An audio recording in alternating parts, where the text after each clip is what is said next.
Ինչպես տեսնում եք, իշխանությունը բացահայտ ռեպրեսիաների է դիմում։ Ձեր կարծիքով ճարահատյալ է դա անում, թե արդյոք Փաշինյանին այդ եղանակով կհաջողվի 2026-ին նորից ստանալ ժողովրդի քվեն։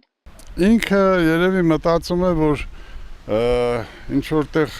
հարգանք վայելի, ոնց որ ինքը ասենք պայքարում է կոռուպցիայի դեմ, բայց դե չէ։ Դա բռնում բացաթողնում, ֆոկուսնիկ է, էլի տենց չի լում։ Որևէ մեկի վատ մարդու մասին խոսում են, ասում են ինքն էլ կուզի լավն լինի, բայց չի կարում։ Հիմա այդ հնարավորությունը ինքը այդքան կարող է անել։ Մարդը եթե ռեպրեսիա գնում, ուրեմն խնդիր է լուծում։ Իր խնդիրը իշխանություն պահելն է, ինչպես է բոլոր իշխանությունները ամեն ինչի դիմում են։ Ով է հրաժարվում իշխանությունից։ Ես 26 թվականը չեմ պատկերացնում, եթե սրանք ընտրվեն, ոնց ալնելու մեր վերջ։ Մենք ընդհանրապես դառնալու ենք,